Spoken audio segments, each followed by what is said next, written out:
What's going on, everybody? Welcome to the Ring the Bell Show. I'm Chris DiFrancesco. Jason Kent, Dean Holzapple are here. The OGs, the original three. Man, what a just monster series win from the Phillies. To me, man, it was like a real gut check. They won 4-6 on the road, 2 of 3 in Atlanta, and they finally win one of these extra inning debacle games that they've basically, you would think they've haven't won the entire season, but they hadn't won their last 5. We know that for sure. You know, Castellanos coming up just gigantic. Harper had a good series up until Wednesday. Bryson Stott, a huge 10th inning hit to basically put the team ahead to win the game. Craig Kimbrell finally comes around and closes this one down. And Aaron Nola had a huge start in Atlanta for keeping this team in the game. I'm going to start. Pish posh. I'm going to start with you, Jay. Like, watching this series, it was literally like the tale of two teams. Like, what we saw Tuesday is kind of like what we feared would happen all 3 games of the series. Yeah. You come out on Monday and you blow them out of the water. Then you face, who I believe should be the Cy Young of the National League, and literally shows why he should be the Cy Young of the National League, and Spencer Strider. He dominated us. Yes. And then you come out Wednesday, you blow a 4-0 lead. Still, you hold on. You come out in the 10th with a few runs. Of course, the Braves make it interesting in the bottom of the 10th, but nonetheless, you take 2 of 3. Boy, man, like today's game, though, felt like a playoff atmosphere. Do you think this series, and this goes for both of you, I know I said Jason and stuff, but I want you both to answer this. Do you think this series is making the Braves think a little harder about seeing the Phillies possibly in the postseason? No, not at all. Okay. Like, if I'm the Braves, I get they beat, and I know you've preached this for a while. What happened last year? Who won the division in last year? Blah, blah, blah, blah. I know you said a lot. Yeah. This Braves team seems a little bit better than that Braves team. Olsen is smashing. Acuna has 60 plus stolen bases. That team is running on all cylinders right now. And I get today. I think when it comes, like, they don't really have much to play for right now. So I get it. It would have, like we said, it would be nice to play spoilers and sweep the Phillies and knock them out for them. But they don't, they don't really care. Come playoff time, I really think they're hungry. And somebody said, I think last season left a very bad taste in their mouth. That re-spike after walking Schwarber, that still sits heavy, I'm assuming, with a lot of those guys. So I don't really think they're too worried about losing these 2 of these games here. Okay. Dean? I can't believe I'm going to say this, but I agree with Jay. Let's go. Yeah, I think, they've clinched home field advantage in the NLDS. And obviously the bye and stuff like that. So there is nothing that they have nothing to accomplish this year unless they want to win 100 games. You know what I mean? Get to that like milestone, because not many teams do that. So, I think I can't believe I'm agreeing with Jay. We are clipping that, and that's going to be the first clip we do. It's going to be Dean agreeing with me. I'm going to make sure John clips it and TikToks it. Whatever else needs to be done, that's it right there. Clip this too. So, the Phillies won the series to end their road trip on a pretty good high note. Obviously, they went 4-2 in St. Louis and Atlanta after losing 5 of 7 against the Marlins and the Braves on last week's homestand. I mean, look, this is, regardless of what we think about the Braves, let's just now get back to what we're supposed to do here and talk about this home stretch here for the Phillies. Now, Jay, this has to mean something to them. I mean, they're what are they, 83 and 69 now. They lead the Diamondbacks. So. Yeah, they lead the Diamondbacks for that top wild card spot by 2.5 games. 3.5 because they own that tiebreaker with 10 games left. They go now on a 7-game homestand Thursday with 4 against the Mets, 3 against the Pirates before ending their season in Citi Field. I mean, 7 more wins to get to that 90 spot. Out of these last 10 games, man, do you think, this is like that spark that this team needed to really finish out the season on a pretty big, powerful note? For them in the locker room, you'd have to think okay, even though we lost the season series 8-5 to the Braves, we took 2 or 3 in Atlanta. It was in Atlanta, right? Yeah, It was in Atlanta. So you won there. You're playing the Mets and Pittsburgh next. You can, if there's any time to really build Mets, Pittsburgh, Mets. That's the next series. Yeah, so that's the only teams left. So that if you want to build for playoffs, right now is a perfect time to get hot. And Castellanos, Dean said it earlier, he's got 99. Schwarber's got 99 RBIs. These guys are, Bohm's only 7 away. I think these next series, we can get a few of these bats getting hot in the playoffs. Maybe Nola's next start, if he can, give us 7 of 2 innings, start to build on that. I think, but it's you're playing good enough. You're playing teams that you should handle, and you could build into October. So this is definitely, I think, a kicking off point. If I'm in that locker room, yes, this is a big series win. Let's have that roll and keep this momentum going in the last 2 weeks of the season and really knock it out the ballpark. Yeah, completely agree. Like there's no reason why, I think it's a 7 games over the next 2 weekends against the Mets. Yep. That needs to be like a 6-1 record, in my opinion. Like, you can drop one of those. They're such a bad team. Pirates, not a very good team. So build on that. Win these series, sweep some of these series, get to, close to 90 wins. Not that that means anything, but you want that momentum and stuff like that, and to go into the playoffs, because you don't want to. We got lucky last year because we totally limped into the playoffs and then somehow got hot. But I would definitely try to have a good amount of momentum going in, because it's going to be a tough playoff this year. I think I really do. I agree. And as it stands right now, the Phillies' magic number is 7 over the D-backs, Cubs, and Marlins, leaving the Phillies a really good chance to clinch the 4 seed, which comes with home field advantage in the wild card round. So, in front of that, I'm sure, just sold out rabid fan base at Citizens Bank Park, over the next week, it's just going to be wild. And look, I'm going to start off, give credit where credit's due. Aaron Nola pitched a really good game, 6 innings, threw a lot of pitches, though, 6 hits, 2 runs, both earned, no home runs, which he missed. God, boy, that was about. When's the last time that's happened? I know that was about that one, though, in the 5th inning that Ozzie Albies hit one about foot foul, which would have been a 3-run home run. But also no walks. He did have a no-hitter, man, going a perfect game, basically going into that 4th inning. 8 strikeouts. And I will say this, and John brought up a really good point on Sunday, Jason, if you remember. The catcher today was Garrett Stubbs. Yes, he did. That's a great point. He brought up a really good point. And today, Garrett's, I think maybe the 2nd time all season, I think they if I'm wrong, I might be, but I'm pretty sure I heard Scott Fransky say on the radio that it was only the 2nd time this season that Stubbs has caught Nola. So maybe there's something to that. Maybe Stubbs calls a better game for Aaron Nola. I think that's something that we should. I mean, look, you're not going to see that in the postseason, so Nola's going to have to figure it out. So, you got to wonder, is there something there between Nola and JT where they're just not on the same page? Is there something there, you think, Jay? No, he looked, I know we bashed the dude. He did finish 4th in Cy Young voting last year with JT.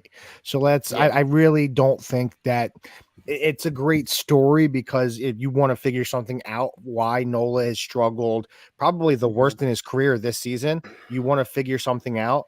But, he's pitched to him for what, 3 years now? 4. I don't see 4. It's the catcher. Is it that? Yeah. So it's been a long time. I don't see. Yeah. I just think Nola is something in his. I just think it's Nola's mental, right? Like this season. It really has to be. He pitched great. I don't want to say great, but he had a low 3 ERA, fourth in Cy Young, looked great in the playoffs up until those last two or three starts. So I don't really put much into JT catching him or Stubbsy catching him. Dean, do you subscribe to that theory too? That it's just today was just one of those days. Yeah, just one of those days. That's how I feel about it. Okay. So let's go back now over to the offense. And we again, let's start with Castellanos. He has 99 RBIs after hitting 2 home runs on Wednesday, just 2 shy of his career high set back in 2017 with Detroit. He has 5 home runs in his last 8 games and is hitting .311 with 7 extra base hits and 14 RBIs in 12 games since being moved to the bottom third of the order. This will likely generate those questions about moving him back up at the lineup, but I just don't see Thompson doing that if it's working so well. And I liken this back to Michael Harris is the 8 or 9 hole hitter every day for the Braves, and he produces a ton. Do you think, guys, that maybe Thompson looks at what the Braves may have done with Michael Harris to putting a good hitter at the bottom of that order to spark anything? The Phillies are about to have a 100-plus RBI hitter hitting 8th. Do you think this is something that should carry into the postseason, Jay? No. If you want Castellanos back up in the middle of the order? If he's hitting hot, yes.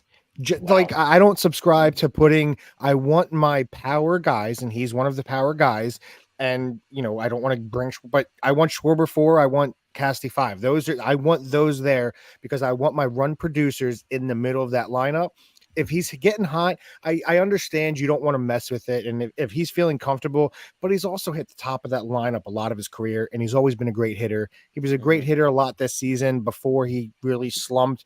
So if you get that bat hot, I want him back up, move him probably, I would say 4 or 5 and let him eat. Yeah. Dean? I do not agree. Finally. I think this is you can't obviously our lineup is very power heavy in the top of that lineup, and I don't want 1 through, we'll say 5 to be your run drivers, and then so what, 6, 7, 8, and 9 are just going to be outs, singles, not do anything. And you put him you keep him at that 8 spot, and I think that's a good breakup in the lineup. I also still kind of don't trust him because makes sense. That's a fair point. It's a very fair point. He's been very streaky this year. He's had a much better season than he has last year, but he is only hitting like 0.08 points higher than he did last year. His average isn't much better. So, but his power's back, and he's getting a lot of good timely hits, which is big. But I just don't trust him yet. I got to see him show up when it really matters, not at a game where we're just trying to like coast into the playoffs. Because if you look at the lineup, I would keep him. I would just keep him at 8. The lineup's working at this point. The second cleanup guy, you can't argue against it. I see I get the point. I think that's how I look. That's exactly how I look at it, like a second cleanup guy. Yeah, I mean, basically, you're putting him down at the bottom there. I mean, realistically, that's where like JT belongs. But for some reason, that's not where he's being put. And I don't. Again, these are questions that I wish would get asked of manager Rob Thompson. Is why would you move a guy that's been for the most part of the season hitting 275, 280 as a big time run producer down in 8th, but your catcher who barely hits for like 4 months still can be in that 4, 5, 6 role. I think that's just, again, that's something that's just been really confusing to me is why are you knocking Casty down and you're not knocking down a guy like JT Realmuto? That's something that's I wish was asked. Hey, look, speaking of Nick, man, JT's a killer, man. Yeah, I agree. Speaking of what Casty, the kind of game he had, let's also not gloss over the game-saving throwout at home that he had. Yeah, it was incredible. Atlanta, it was unbelievable. Atlanta had the game-winning run on third base with 1 out in the 9th when I think it was Orlando Arcia hit a fly ball down the right field line. I thought for sure, and Cassie talked about this after the game, I thought for certain he was just going to let it go foul, because for me as an outfielder in my head, if I'm running down there, I would probably, the majority of my thinking as I'm running towards the ball and be like, I'm just going to let it drop foul. Because like, what if my momentum takes me into the fence, or anything like that? What if I do end up somewhere else sliding for the ball and making the catch? It's an easy tag situation. Whether I slide or I run into the siding, that's an easy tag situation. And then, he's not Ichiro Suzuki out in right field. Like, he's not like a Gold Glove right fielder, but man, it's like a having Juan Soto. Yeah. Well, he plays left, but he sucks too. I thought they moved him over to right. No, he plays left now. I'm clipping that. So Castellanos makes that quick decision, man, and he talked about it after the game where he's like halfway there. He's like, I'm just gonna let it drop, and then all of a sudden he's like, oh shit, I caught it.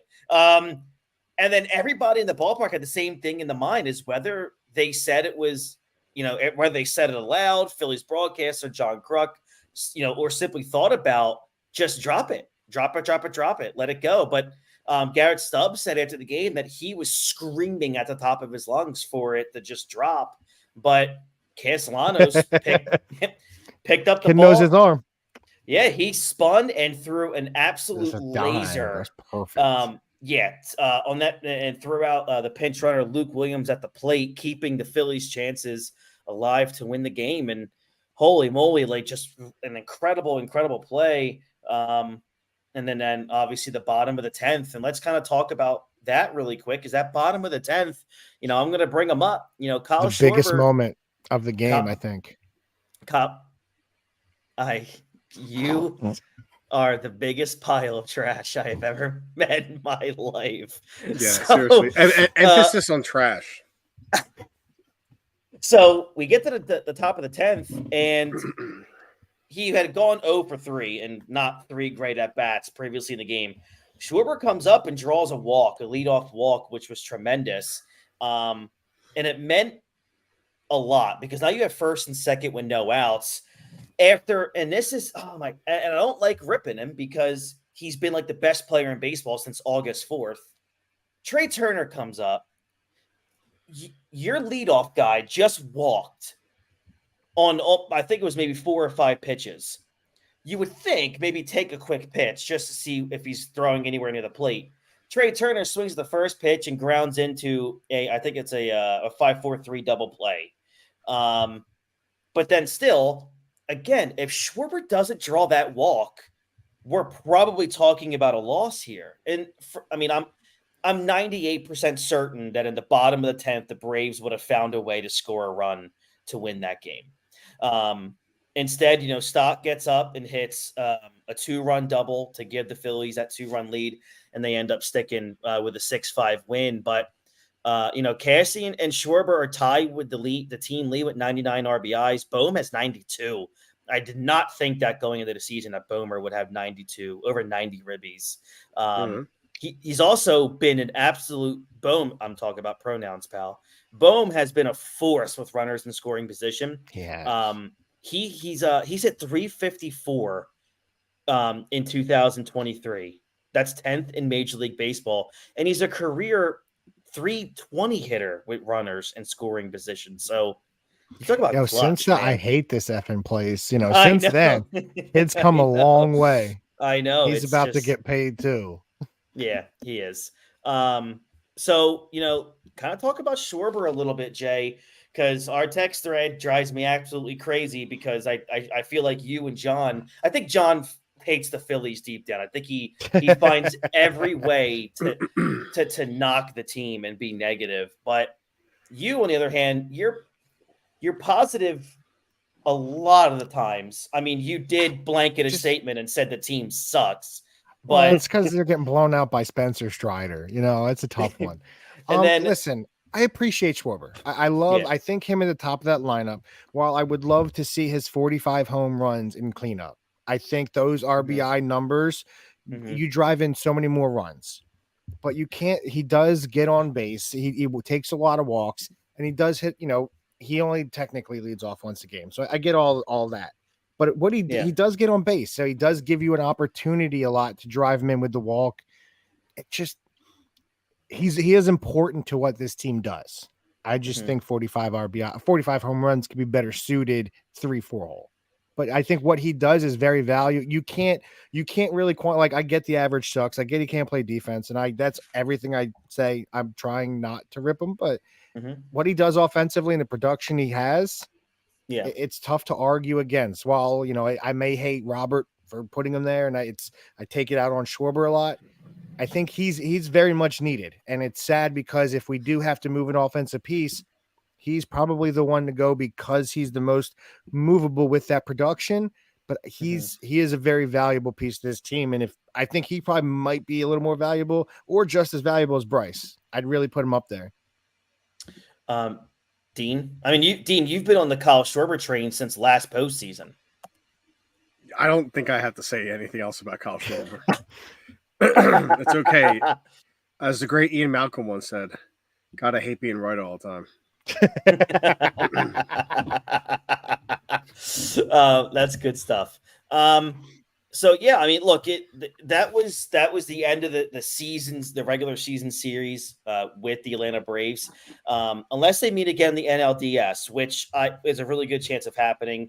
It would happen if the Phillies clinched one of the top 2 wild card berths, then win the best of 3 NL wild card series. So look, there's a really good chance that in a matter of weeks we will be seeing the Atlanta Braves again for another date in the MLB postseason. So, and look, hey, if Aaron Nola can give me what he did today, he threw 68 of his 94 pitches were strikes. It was his 5th best strike rate of the season. In his previous 9 starts, he threw only 65% of pitches for strikes, which is below his career average of 66.8%. It is, though, no surprise that Nola had a 5.66 ERA and pitched 6+ innings only twice in those 9 starts. His ERA in September going into today was well over 8.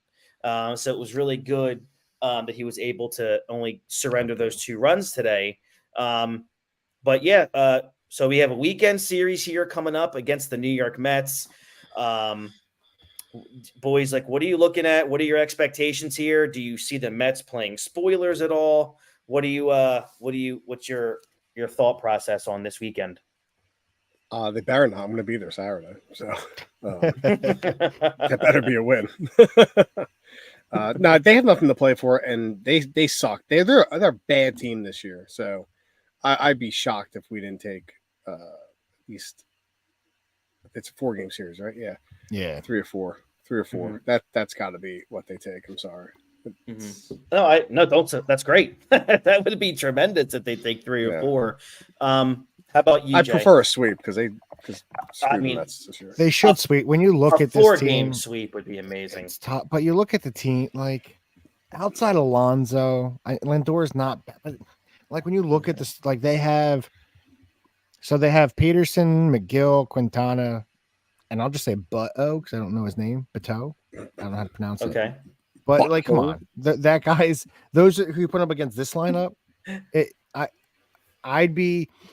would be okay with 3-1. I'm expecting a 4-0. I'm expecting a sweep. You have to coming off a 2 or 3 from the Braves. I think, like you said, if you want this momentum, at some point we need to get a heater. What better time to get a heater against the Mets? Your last home weekend. I think it's the last home series of the year. That's correct. What better way to go out and no, just the last home the series Mets? is against the Pirates. Is it that Pittsburgh series? That's with the Pirates. Yeah, you're right. Okay. Yeah. So because it actually threw me off too because Fan Appreciation Day is Sunday. It's Sunday. Yeah, it's always that last home Sunday. What better way to especially just kill them, just destroy it, get your weekend Sunday package people there. I think that's now you need to start, like you said earlier, you want this Brave series to mean something. Let's let it roll over and sweep the Mets. Yeah. So the pitching for the Phillies this weekend, Ranger gets the toes the rubber on Thursday. Taijuan will go Friday. Zach Wheeler on Saturday, and then Christopher Sanchez on Sunday. I want to bring up one more thing, two more things. One question I want to ask both of you is when is Johan Rojas just going to be the permanent center fielder? And why is this not happening yet? Why are we still seeing guys like Jake Cave getting time? I mean, look, I don't agree with about 99.5% of things that John ever says, but what I do agree with is I don't know why Jake Cave continuously is getting any kind of play above a guy like Johan Rojas. Jay, what is Topper's thinking, if he's thinking at all here? So when I look at a game like today, it's not much I can, because you have Schwarber starting. So if Schwarber's starting in the outfield, it's tough to get like in the perfect world. Yeah, you just play Bryce. I think next year, if Schwarber's still on the team, yeah. I think and Bryce stays at first, Rojas is going to be the everyday outfielder. Right now, just you don't have. I think Marsh has earned the spot. Like, I get his defense is slacking a little bit, but I think he earned it with the way he played last season and this season so far. So I think he has to be locked in as your center fielder.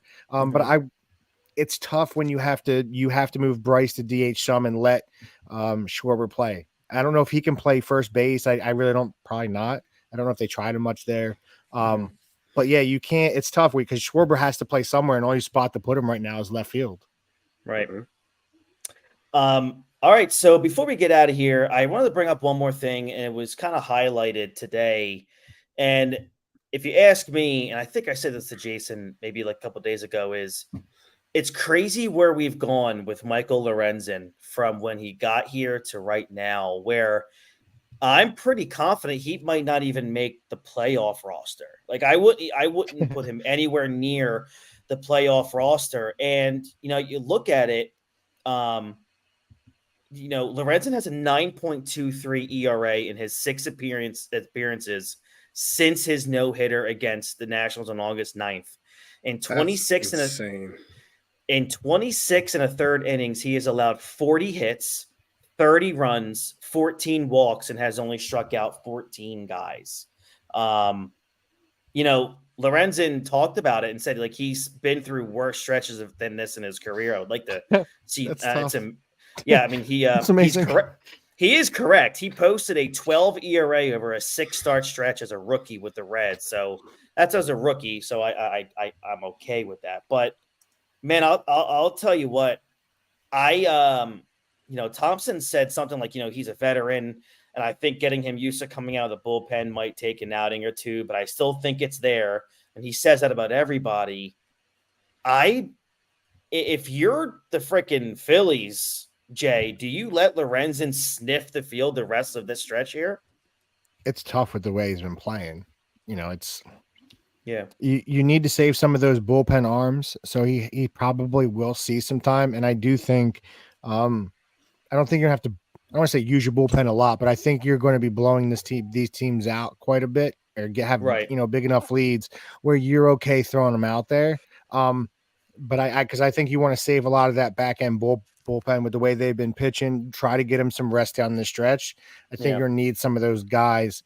So I do think you see him a little bit, but it's tough. But I don't want to make excuses for him. He's never pitched over 113 innings in a year, and that was his rookie season. He's already at 149 and 105 with the Phillies since he's been here. So it's kind of, you wonder how much, because I said it when we got him. When after the no-hitter, everybody was up. It's like, guys, listen, that's not who he is, but he's been really bad. So you wonder if it is a little bit of arm fatigue, just throwing so many more innings than he ever has in his career by a lot, a big amount. And that was his rookie year. Since then, it's been much, much less. Well, he's been a bullpen guy his whole career until last season when he was with the Angels. Mm-hmm. He made 18 starts last year, and I think he's at 22 or something like this year, 23, I think. Mm-hmm. So this is, he's been a bullpen guy for 80% of his career. 25, okay. For most of his career, this is absolutely, his arm is probably fatigued. And then, of course, he threw a no-hitter and pitched on, So, but I think using him out of the bullpen for the rest of the series of the season, I think is smart. Jay said, man, I'm agreeing with him again. Holy shit. Dan, you got to rest on Sunday. Oh, you know, I'm fine with that. That's totally fine. But you got to rest Kimbrel. You got to rest. I mean, Sir Anthony is the worst pitcher on the staff. I think. There's no pretty lead bad, safe man. at that man. Like you talk about a closer. No, it's not even close. Alvarado is hit and miss. So throwing a guy like Lorenzen out there and maybe some meaningless innings if you're blowing a team out or I don't know, you just pack it in for a game. That's fine. But I would not start him at all. Yeah. Like, yeah, I mean, this is by far the most innings he's ever pitched. I mean, by a far. He threw 113 in the third his rookie season, and then it was, like I said, out of the bullpen. His highest since his rookie season before this year was last season, where he threw 97 and 2/3. This year, he's thrown 149 innings. So you could definitely probably credit that to fatigue, or we could just chop it up to not a good pitcher. Since he's become a starter, he's just not a good pitcher. He's not a good starting pitcher. He wasn't a good pitcher when he wasn't a starter either. Though. So, like, he had what season, but it's okay.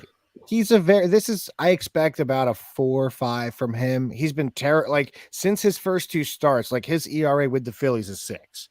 So I think in his first 2 runs in 17 innings, he gave up 2 runs in his first 2 starts. So it's been quite a few runs since then. Yeah. I mean, he's pitched 43 and a third innings with the Phillies, 46 hits, 30 runs. So that's a far cry from his first 2 starts. Yeah. That's for sure. That's where they're at. But yeah, they got a lot of decisions to make when it comes to the playoffs. You know, how often you're going to throw Sir Anthony Dominguez out there? How many times you're going to throw Alvarado out there? Because I'll tell you, man, like any other than Hoffman, who's been a stud. I mean, he gave up a run today, but look, he can't be perfect every single time he's out there. There's only one Brad Lidge. But, you know, when we get to the postseason, every time they make a call to that bullpen, in my head, like, well, I mean, if we have a lead, it's gone. Like that's how I've felt now for over a month and a half, 2 months. Anybody outside of Wheeler starting, I feel like, man, this game could be out of so it's like I feel like anybody that's pitching on this team right now, I feel like could either dominate or give up 15. You just never know. So I agree. Yeah, it is tough, and it's, you know, you hope too many of them don't come back and bite you, and you hope.